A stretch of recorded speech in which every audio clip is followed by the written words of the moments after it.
Fantastic. Yeah, again, thank you so much for everyone being able to join today. And it is my pleasure to introduce Mark Yoder. Mark Yoder is a research software engineer and computational scientist at the Stanford Research Computing Center.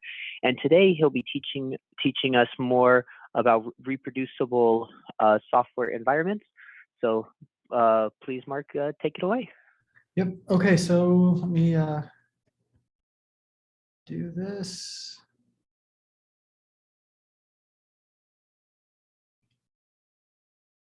All right. You see a big slide? Is my screen shared? Yep. Okay. It looks great. All right, good. So we're going to talk about reproducible environments, and I'll tell you kind of up front, this isn't like you're going to walk out of here and just do this. That's kind of how, it's not how I think, and I don't think it's how this business works really. And worse than that, I'm a physicist, so you know, for me, it's really all about learning where the starting place is. And once you figure out where to start, I kind of feel like my job is done. So well, we're going to talk about the meaning of reproducibility and what are the objectives. How does that fit into the modern computational research environment? A little bit about what are codes and packages and libraries and how do they fit together. Code management, I know that you guys have had some GitHub sessions, so we'll just, I think we do, I basically say that you have to do it. It's a slide, but version control, repositories, tagging, etc. And a big part of reproducibility that I think gets left out a lot is just good coding practices. Coding practices that you do yourself a favor, and it's going to make your code last longer. You're going to have better longevity, and it's going to work under more circumstances. Brief discussion of notebooks, and then we're going to spend a bit of time on environment managers and containers. And you can't talk about reproducibility without containers. Let's see. Okay, so hang on. So it's not going to be a cookbook formula. We're going to talk mostly about concepts, tools, best practices. So computing environments, tools, best practices are constantly evolving. And there was a time years ago where I decided I was going to sit down and teach myself expertise in a handful of the most important database platforms on the market, and and market myself thus. And I quickly realized that they were changing as fast as I was learning them. So again, the approach that I took subsequently was to understand the basic concepts, the basic frameworks of those systems, and then know how to assess a project and decide what were the best tools and what was the best approach. So different types of reproducibility and different levels of reproducibility. What do we mean? What do we need to accomplish? And we'll talk. My discussion focuses a lot on Sherlock and Python, because Sherlock is they're what I use the most and what I know the most. And if you're using something else, if you're not using Sherlock, or if you're using some other HPC, or you're on your laptop or whatever, most of the same principles apply. And if you don't use Python, if you use R, if you use Julia, whatever, again, the same principles apply. And so, as I imply, most of the actual solutions are left to the reader as an exercise. So we'll talk a little bit about how, what kind of options you have with environment managers. And then from there, you're going to have to decide when you're actually doing your projects, how you're going to use them. And if you guys have questions, I guess for questions, if somebody's monitoring the chat, then maybe I'm happy to be interrupted during this talk. I think we have time.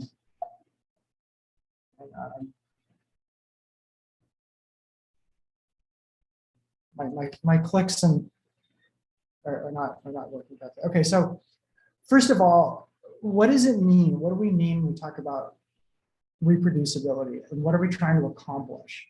So fundamentally, this top bullet point is your colleagues should be able to run your code and extend your code.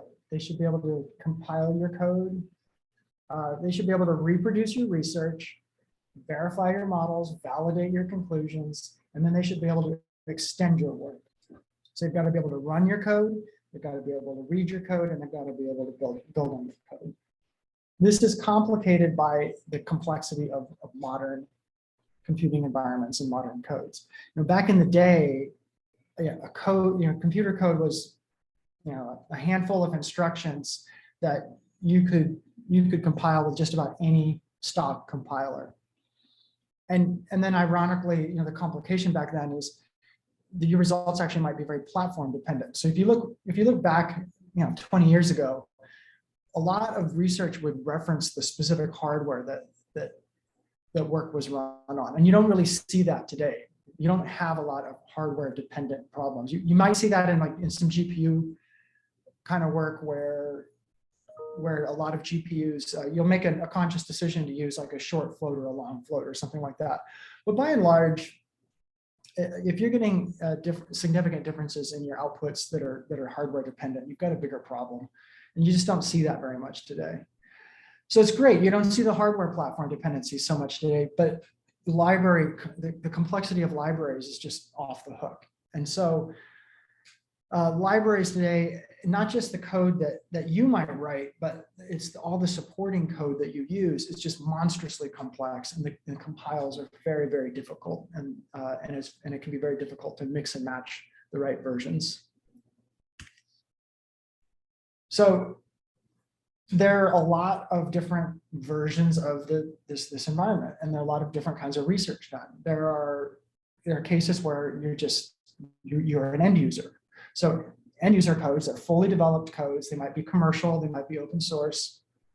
And your research is variations on the inputs to investigate different problems. So the NOAA GFDL simulators are good examples, and then maybe like a JMP analysis tool. And then there are various solvers.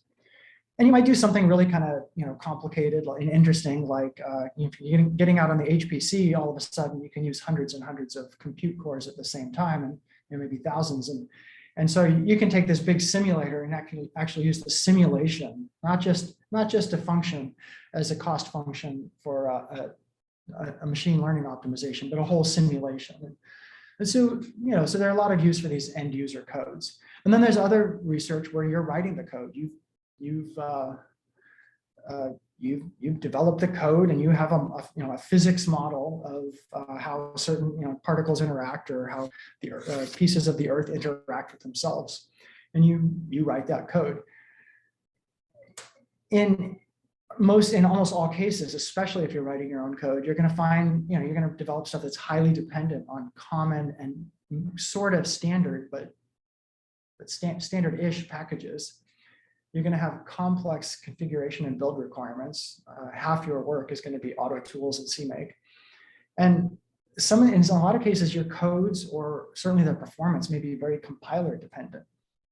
And that's becoming even more so true. And so again, all of these libraries can be either open source or licensed commercially. And generally speaking, these components tend to evolve pretty rapidly, which leads us to this phenomenon that we call code rot. And that's when you've got code that works today, but in a few years later, this library is versioned up, and this one really hasn't, and this function that you're using is no longer supported, and all of a sudden your programs don't run. We call that code rot. And so here's just a diagram. This is the anatomy of a modern program. You write some libraries and some code, and the libraries and the code, they get pushed into either the compiler, and the compiler produces executables and libraries, and then you take inputs and you push those inputs into the executable. The executable does things, it uses libraries, and it produces outputs. In interpreted languages like Python, this compiler xelib bit is all contained in the interpreter. It sort of gets compiled on the fly. And so that's what a modern program looks like. And it's in a lot of ways, it's this part here, this middle part, this interpreter part that is really our challenge that supports the libraries and codes that we write, that we have to make work, that we have to preserve. So the first thing is, your code isn't reproducible, your environment isn't reproducible if nobody can get it. So you need to be using a version control and repository system. And Git and GitHub are really the industry standards right now. And in addition to using the repository function of GitHub, you should be using the branch features of Git to develop your code. And so this means that you don't have to break your code to add a feature. When you add a feature, you make a branch, you develop a feature, you merge the branch back. But remember that these branches are this is supposed to grow up with the trunk, right? And so what you don't want to do is leave a bunch of stale branches. You don't want to do a bunch of experiments and try out a feature here or a feature there and have a branch that your branch is, this one feature. And then the rest of your code evolves, and now you can never merge this branch back. And so it ends up just kind of dying out on the vine. So, most importantly, using GitHub, great, use branches to develop features and fix bugs, and then merge those features back into the trunk. Don't leave a bunch of stale branches. And use tags to set versions. Tags are great. It's a special commit, basically, and it's a way to set a version. And so not only can you use a tag to set a version of when you've added a significant feature or corrected a significant bug, you can use it for a time of publication. I've published my paper. This is the state of the code at this specific time. And so, as I said, I saw on the itinerary that you guys, there were other courses on GitHub. So we're going to pretty much leave GitHub at that. Coding practices. Do yourself a favor. Code as simple and smart as you can, and you'll save yourself a lot of trouble in the future. So, I recommend avoid using obscure packages, libraries, obscure languages, syntax compilers. There's a time for a specialized language, and there's a time just to use something that's more common that people know. That's not going to be a fad. It's going to be supported for a long time. There are a lot of advantages to using certain compilers. You can get performance advantages, but how much time are you going to spend getting it to compile compared to the performance that you get out of that? I just like to keep it simple and use as standard of tools as I can for as long as I can. The adequacy of the libraries and languages, will it scale? Sometimes you'll have a library or a GUI tool or whatever that does a thing for you. But if you want to make this thing, if you want to start running on thousands of compute cores, if you want to scale up to HPC, you're going to have to rewrite it. If it's something simple, just be prepared to rewrite it or write it in a different language. If you've got an application and it's a Windows only application, if you need to scale up and use hundreds of compute nodes, will you be able to do that, and what will it cost? Because about the only way to do that is going to be in the cloud, and that can be really expensive. So these are questions that you just need to consider. And again, and then use code as it was intended. And one of the things that I definitely resemble, having done myself, is finding hidden functions especially like in a Python class, and using those, and then when there's a revision in the code, when the library gets revised or upgraded, those hidden functions aren't supported. And so, or you'll find a trick, like there used to be a trick to do like a list on like a datetime64 or something, and it'll get you a datetime object. And it was a great little trick, except that it wasn't really a feature, it was an accident. And so in a later revision of NumPy, that went away, and all of the code that used that broke. So try to use code as it was intended, and control your environment. And so this is gonna kind of dovetail into some other things we talk about. Instead of just using the libraries that are on the system, the default libraries that are on the system. Oh, the system has a NetCDF library, I'll just use that. build if necessary and specify the libraries and compilers and all the things that you're using. When you compile a piece of code, you should know which compiler you used. You should know where the most important libraries are coming from. And on a system like Sherlock, that means use the module system. I also highly recommend and talk about briefly using Spack. So again, this isn't so much preserving an environment, it's setting up an environment that you can then preserve. And then the other thing, that we're going to talk a fair bit about is using Conda and other package managers, Conda, pip, package for package management and also for environment management. Notebooks. Notebooks are probably one of the best ways to preserve workflows. So, when I started looking at Jupyter notebooks, I was evaluating them, and my boss wanted me to look at them, and I went through it and I looked at it and I said, I don't see the point. So I started Googling, what's the point of using Jupyter notebooks? And I found a lot of similar queries. And the best one I found that sold me in a minute was, I had the same question, I struggled with the same idea, and here's my answer is, I can produce a paper. I can write a whole paper in a notebook. And he presented this notebook that you basically push a button at the top, it does all of its things, and then a paper comes out at the end. And so, my objective, if I was going to publish a paper today, would be that I would have a Jupyter notebook, and at the end of it all, I can push a button and the paper will come out at the end of it. And that way my workflows are totally transparent. All of my code is accessible and transparent. And it's easy for somebody to come back and validate the paper. Now, that said, when you're using notebooks, personally, I consider it pretty poor form to have a lot of code itself in the notebook. Like, you still want to move as much of your heavy lifting code into Python modules, not notebook code, but that's going to be a matter of style and just a practical choice that you make. In Sherlock, getting started with notebooks is really easy. There's a Python, there's a Jupyter notebook module for it.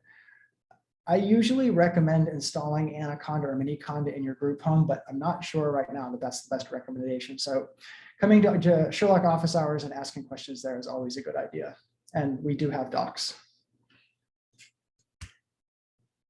Okay, so environments, and this I think is kind of the meat of what we're really supposed to be talking about today. This is environments either using Conda or virtual environment, virtual env will really get you a long, long way in this business. And it's funny because years ago I was working with virtual env and I hated it because it had some real major flaws.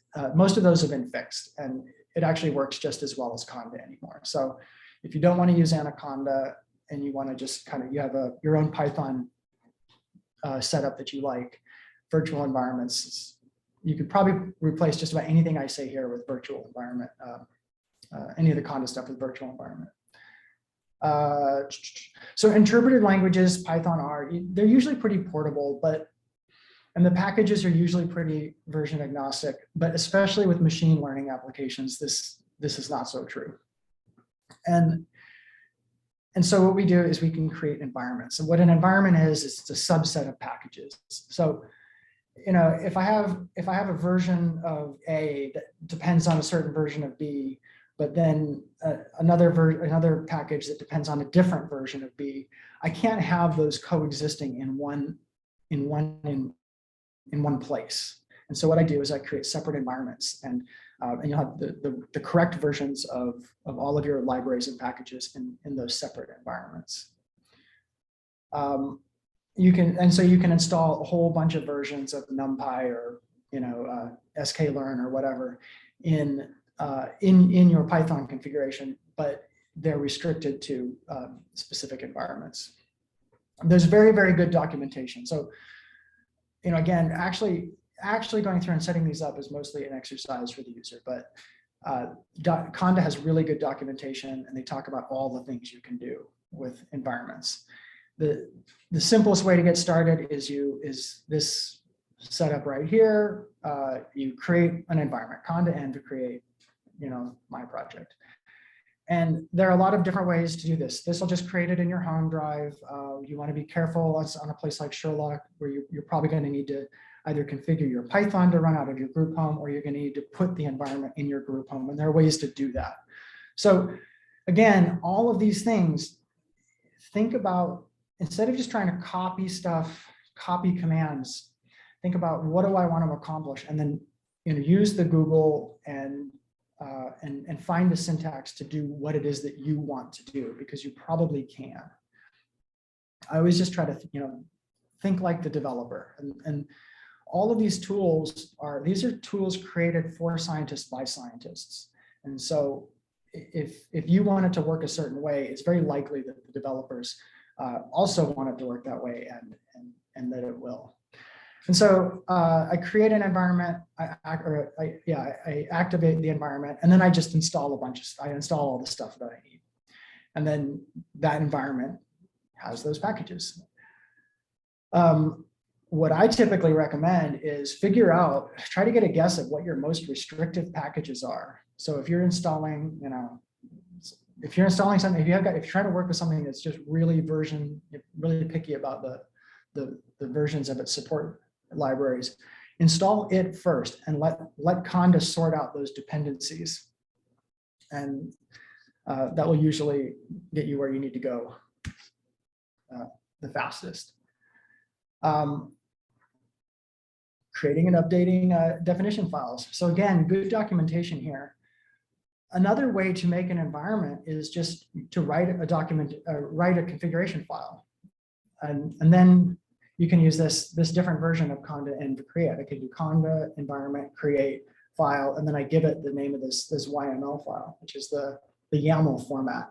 And so over here on the right is an example of a configuration file where I'm pretty specific about some of my packages. So I give it a name, I tell it which channels to use, and then I specify, well, I want Python 3.6 something, I want Bokeh 0.9.2, I want NumPy 1.9 point anything, and etc. And then Flask, any version of Flask, whatever version of Flask the Conda solver thinks is best. And then down here, this is a less restrictive. Give me NumPy, give me pandas, and it'll let the second one will let the Conda package manager decide what are the best versions for that. And again, this is something where you kind of want to be careful. I probably would reverse that. I would do a little bit of research to find out, how does it interpret this? Does it do this sequentially? Is it going to install NumPy then pandas? Or is it going to look at all of them and then try to solve different solutions? Because I'd install pandas first and then NumPy, because what I'd be afraid of is that I'd install a NumPy that then somehow downgraded or complicated the pandas installation. But again, you want to do a little bit of research and understand how Conda is going to interpret that file, and then how that's going to affect which versions are installed. And I'm not going to tell you how it does that right now, because I didn't look, because I don't trust it to be the same in the next revision. These are the kinds of things that change rapidly. And so so you can expect it to behave a little differently, maybe with different versions of Python or Conda. Exporting environments. Now, this is the part where it's where you really are preserving and potentially archiving and sharing environments. And I think I say this in the next slide, that I've seen this work really well, and I've seen it not work very well. And so we'll talk about that a little bit. Basics are this. I activate an environment, and then I just use this command, conda environment export. And that's going to give me this thing on the right. And so as an example, I'm using this Comcat environment that I happen to have on my laptop. And so note that it's showing the dependencies, and it's showing them very specifically. It's showing the version and even the hash. So it's going to want to install, it's going to want to, if I copy this and try to install it somewhere else, it's going to try to install these not just these libraries, these specific versions of these libraries. And the idea is that this should be exactly the environment that I'm running. So it's the exact environment that we want to reproduce. There's another way to do this where I say, I use this tag -- from history. What that does is it only exports the libraries that were asked for. So in other words, all I did when I built this is I said, install libcomcat. And it came up with all of these other libraries as dependencies for libcomcat. And so on the one hand, this first one is much more complete, but the second one is much more flexible. So what you'd think is that if I need to have an undisputable, if I need to have an exact copy of the environment, this first one is probably better. If I need something that I can pick up and take somewhere else and make it work, then maybe the second one, this from history. I would argue that this from history one is more likely to be portable. It's more likely to work. We'll talk about that in a little bit. There's another way to do this. You can do a conda list and a conda list explicit, and conda list lists all the libraries, and with the version information, the build information. This is the build hash and the channel from which it came. And then the list explicit actually shows the download source. And so, so these four different ways of exporting an environment have different benefits, different features. So I think we get into this. Okay, and then there's one other way, and then, okay, yeah, so here we talk about this. And then there's one other thing you can do is locally, you can clone an environment. And so you can do this, so I can create an environment and I can tell it which environment to clone from. So if you're trying to port an environment, say from a colleague's Scratch directory, or from one of your colleagues that your colleagues has created, and you have access to their disk space, then this would be a good way to port that over for you to share a library with them. Now, so as I said, I have seen conda environments port very well, and I've seen them port poorly. And I would certainly say that where I've seen them port poorly is when they're big, complex, old environments. So when somebody is trying to port over an environment because they don't want to upgrade their TensorFlow, or they don't want to upgrade a certain library, and they don't want to upgrade their code to be compatible with a certain library. And those tend to port less well. And there are a lot of reasons why. I think that, let me see if I talk about this in the next slide. Yeah, so what I've seen not work well in the past is somebody trying to port a machine learning environment that's 6 years old, and they just don't want to invest, they don't want to put the time in to upgrade the code to use newer libraries. And that's where I've seen it go badly. Now, what I don't know from those is what they I don't remember just from experience exactly how they were exporting it and what they tried to do to fix it. So there are two problems, as we kind of talked about, and they happen at the same time: underspecification and overspecification. So with underspecification, you're saying not all libraries and packages are listed. And that's because some of those packages and some of those libraries might actually be implicit. So they're not explicit, they're never going to be explicitly listed, but there's a library in there that's dependent on a library that's kind of at the OS level. And then that library, the OS level, gets upgraded and it's no longer supported. And so this older version of a library of a Python component that you're specifying is just never going to work. And so the irony is that's because your library or your environment definition is overspecified. You might be able to fix that by just taking the version specification off of certain libraries. And so you'll definitely see if you go back and look through that Comcat, you'll see a bunch of stuff. If you're looking at the more explicit definitions, you're seeing a bunch of just real boilerplate libraries there that really don't need a version specification. We really could let the conda solver work that out.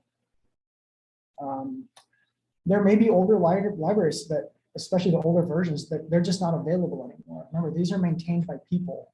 And there's a certain point at which people are saying, I don't want to maintain a 12-year-old compatibility with a 12-year-old library. And another thing that can happen is you can have components that are installed with a combination of pip and conda.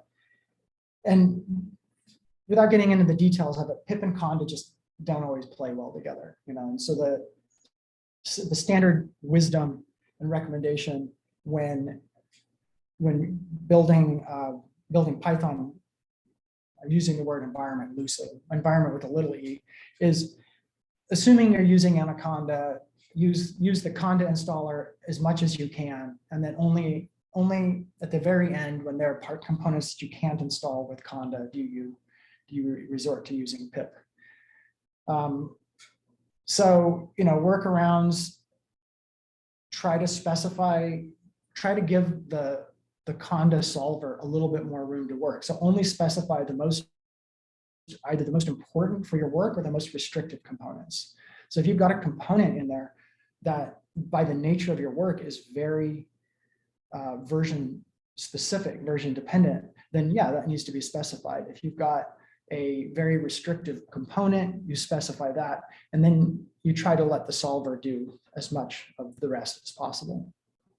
So again, giving the package solver as many options as possible. And so these platforms are usually under active development, and you'd be surprised sometimes how quick things get fixed. And you can get involved, you can get on the discussion boards, you can put in the issues, and a lot of the time it's actually a very rewarding experience. And you'd be surprised how much value some developers will put on having somebody just doing some good debugging work for them. And you know what, if you're going to shows and conferences and stuff, you might run into these people. So they're good friends to have. All right, so another excellent tool is Spack. So Spack is a package manager. It's fun. It's originally designed for supercomputers, but it works. Well, maybe that's not right. I don't remember what it was originally designed for, but it works really well on your laptop. It works well on HPCs. It works well basically everywhere. And there are a handful of things like this, but Spack is really becoming the industry standard. And it's a good way of building big software stacks. It's a good way of building just difficult to build packages. It uses environments. It has really good environments. And I can't remember if somebody said that it's the Spack environments that might actually be built off the conda environments, but I'm not sure. One of the advantages of using Spack is, one, you'll have some sort of script or environment definition that in advance defines your environment. It shows you all the packages you've installed and you know, potentially which versions.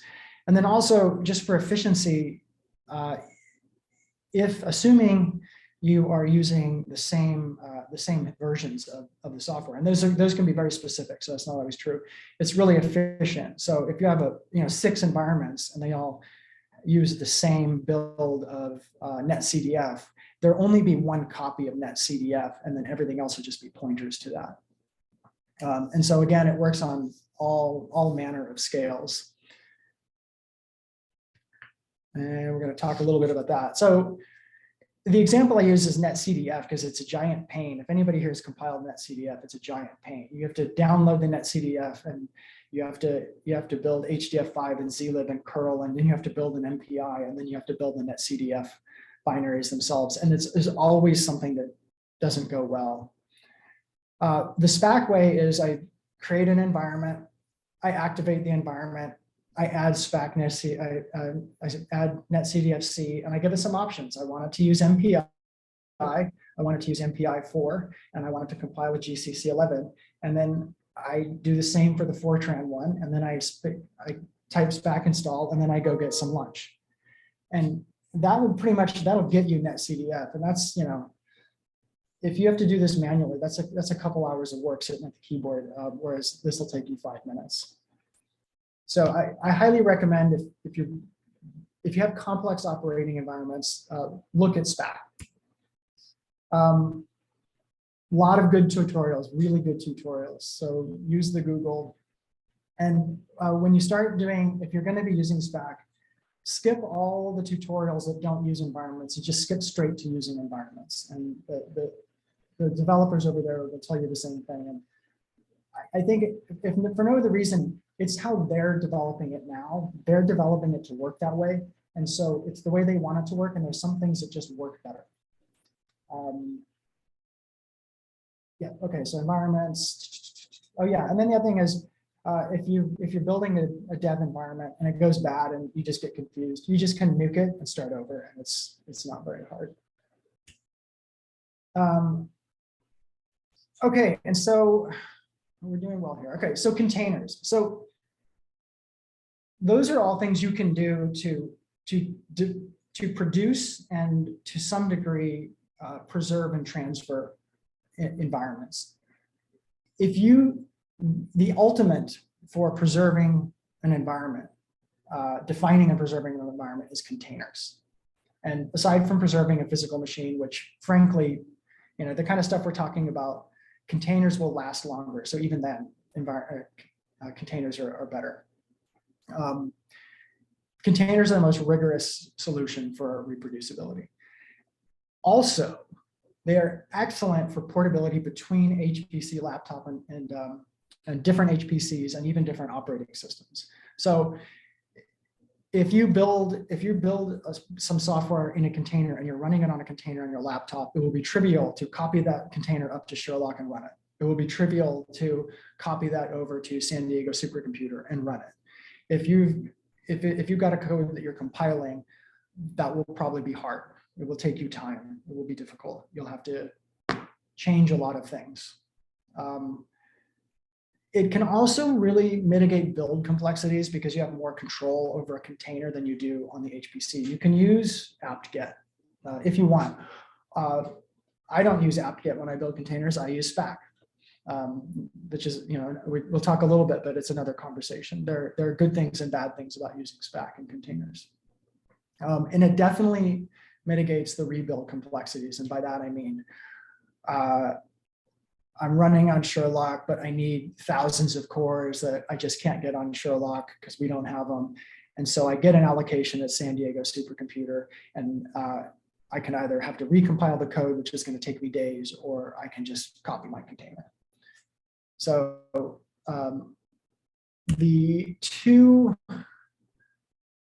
okay, so what is a container? And then we'll talk about the two standards. A container, you've got your code and you've got all the libraries. It takes all the libraries, not just the ones that you wrote, but all the system libraries, and it puts them in a little sandbox and it runs everything from the sandbox like it's a separate computer. So it's basically part of a virtual machine. The most popular and kind of industry standard is Docker. You've probably heard that. It's an industry standard, but the thing about Docker is it requires root access to build it and to run. In response to that, the academic community started the Singularity project, which is in some other state now, but it's still a good system for research computing.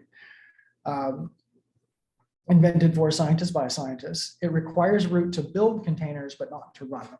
And so the hassle there is you can't really build your containers on Sherlock. You have to build them offline or any HPC really, but then you can run them on Sherlock or a public HPC. So you'll need root access to your local build environment, but then you can run them on the Stanford HPCs. And the thing is, as far as just executing containers, Singularity, you can import or execute or do anything with Docker containers. It's a non-thing. So you can treat Docker containers just like Singularity containers. Kubernetes is a whole kind of another animal invented by Google. It's for large, complex distributed applications. And one of the things it'll do is it'll take containers, and if you've got a whole bunch of nodes, it'll automatically balance those containers out on the various nodes and some things like that. But That's something you're going to hear about, but probably don't need to know too much about right away. Not till you know a lot about Docker and Singularity. So as I implied, on Sherlock and most HPCs, users will use Singularity to run either Singularity or Docker containers. And okay, so where do they come from? There are a lot of containers are published. There's sites called Docker Hub and Singularity Hub, and they have a lot of containers already made. Friends and colleagues will make them. These will be containers that are all ready to run. You can build them. There are a lot of, again, lots of tutorials on how to build them. You can run them interactively. And so what you can do, I talk a little bit about this in a sec too, is you can build a container that's an environment, and then you can actually run programs from that environment out of your container. One way to build a container, so if you're just trying to build your application in a container, is to initiate a container and then run the container in an interactive sandbox way. There's actually a sandbox option in Singularity, and then install all your applications, use Spack or apt-get or compile your codes, and then it will be compiling and saving all of those programs into your container, and then save it, shut it down.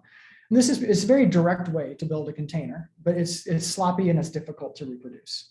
The other thing to do is to write a script. So the syntax, the format of the scripts isn't, I don't think, very good for putting up on a slideshow, so I didn't, but lots of tutorials. And so the more conventional way to do this is write a script that, where you define the steps of how to build the container, and then that becomes very reproducible. So you can, at that point, you can share either the container itself or just the script, which will be a lot smaller. And one of the cool things you can do is with Spack, you can build a Spack environment and then export that as a container script. And I have not done that, but I am told it works actually quite well. So building containers requires Linux, and I think that's actually a pretty strict requirement still. On Windows or Mac, you can use a virtual machine. There are a lot of options for doing this. The Singularity site has good documentation on how to do this, including some recommended virtual machines. You can just use VM on Windows. You can just use VMware, and you could build yourself a little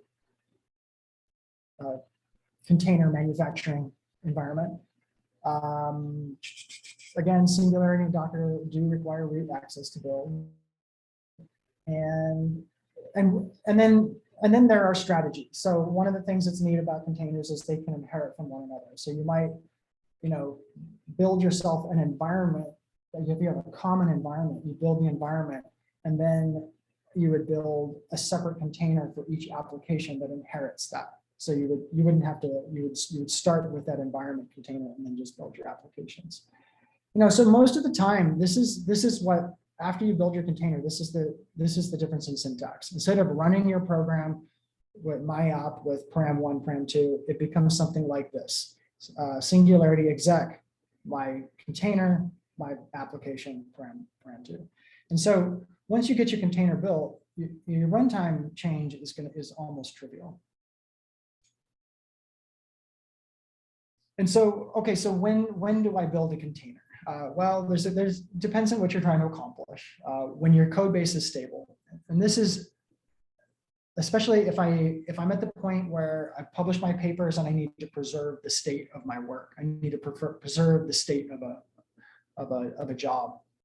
That's a good time to build a container. So I build the code as it is into a container. If I have to move this thing, or if I have to move it around, and my objective is to make my code more portable, I take the stable part and I build that into a container, and I might continue to develop the other part outside of the container. So stable code or archiving, those are the two applications I just mentioned. And then again, if I need to port over to a new HPC, instead of I'm going to have to compile, even if I'm not using a container now, I'm going to have to compile it again, right? I'm going to get out onto San Diego supercomputer. I'm going to have to compile it. Well, I might as well just compile it into a container now, and then I can run my container locally, and I can run my container on San Diego HPC. If I'm doing something that's just really difficult to compile and I don't want to have to compile it again, that's a good time to do containers. And if I'm working with just a complex, inflexible compute environment, like we actually recommend, a lot of people, we recommend to build their Python machine learning environments into containers. And they're besides the fact that you are you're simplifying, you're taking this complex environment, you're putting it into a simple portable container. It can actually also give you a big performance boost, because what'll happen is the entire, instead of having a bunch of small files, Python has a small files problem. Instead of the operating system have to read a bunch of small Python files, constantly, it loads the entire container into memory. And so your startup might be a little bit slow, but then after that, your application might actually run a lot faster from a container, especially if it has, if the compute part of it has a lot of I/O. So how do we use containers? Well, the simplest is everything goes into the container. And I have a little diagram that I'll follow up with and talk about, but everything's finished. I've got an environment, I've got an executable environment, or I've got an executable, everything goes in the container. You can also, as I implied before, you can containerize parts of it. I can containerize my Python setup. And so now instead of Python program, I say, Singularity container Python program or something like that. And I've seen this done where it's kind of a weird setup where someone will they'll compile all of the libraries that they need, and then they'll launch the container. I forget, do I do this? Talk about this here. They'll launch the container, mount the local file system where there's an executable, and then run that program from within the container. You run the program that's on the mounted file system. And so there are basically a lot of ways. You can use containers a lot of different ways. You generally want to try to keep it simple. You want to keep it simple, but if you need to be creative, you can be creative, and you won't be the first one. And so, a little diagram of what I mean by this is, on the left side here, in my container, I've got all my NetCDF stuff. I've got NetCDF, HDFI, zlib, all the things. And then I have my application that I programmed that's built off all of these, and everything runs in the container, except I'm still probably going to take my inputs from my local file system and my outputs to my local file system. And then over here, what I'm saying is that I build the container.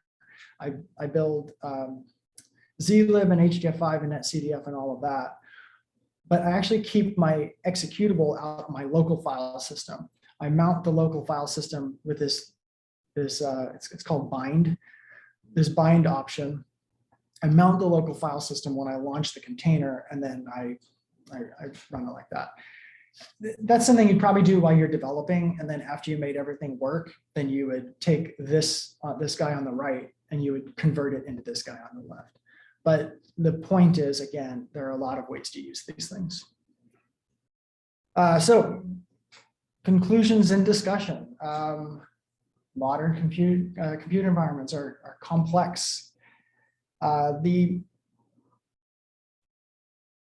main objectives here are to talk about the reproducibility, portability, and simplification of the development process, or I guess of the research process in general. And one of our objectives with these tools, with environments, with Spack, with package managers, with containers, is to improve our time to science. And so that means we want our first time setup to be faster, but we also want, again, if we're moving from a compute platform to another, we want that to be easy. We want that to go quickly. And so we want to define environments or containers in such a way that they're easy to move. coding practices. There's a lot to be gained by just keeping your coding practices simple. And I think the main thing is to use code as it was intended to use. In Python, there is there's basically like an as type function that you can use on just about any object, and that's the best way to convert an object, one object from one type to another. Environments, virtual environment and Conda both work really great. I work mostly with Conda, but I think they're basically identical at this point. Spack, if you have to build packages, if you have to install software, you should look at Spack. Spack is something that pretty much everybody who does a lot of research computing should probably at least know if it's something that's useful for them. It's definitely worth having a look. And then if it comes down to the end, if you need the full reproducibility, or you need really good portability of environments from one HPC platform to another, then containers. Containers are the end game for reproducibility. And you can enhance this portability, and in some cases actually improves performance. So that's what I got. Do you have any are there questions, or I guess do we do questions? Yes, there's questions. If folks have questions, please feel free to put them in the chat here or in the Q&A, either way, and I'll be able to read them off. Yeah. Yeah, we'll give folks a minute to formulate any. But overall, I thought this was definitely a great presentation. I think a great overview of all the different ways that you can have package up and deploy reproducible environments. I think it was great to have this session. Yeah, I'd love to at some point do just like take the simple versions of one or two of these and actually just do them in workshop format. But again, a lot of it is it's really about just rolling up your sleeves and getting started on these things. And not being afraid to do it badly. Yeah, I mean, falling in love with the air codes. Yeah. Yeah. No, I think that could definitely be something in the future, trying to, at least on our organizational side, designing some sort of sessions to be able to continue to roll up the sleeves, getting the hands dirty. That could also be something fun to like collaborate with, say, the like carpentries on campus. Yeah. Great. Well, I don't see any questions here, so perhaps we can kind of be able to give the round of applause for the audience. And yes, thank you so much for your time today, and thank you so much for this lecture. I thought it was fantastic. Thank you. All right, thanks. Well, guess everybody have a good evening and Friday and weekend. Thank you. I hope you have a great rest of your day. And again, thank you everyone for joining into this session. Thank you. Cheers.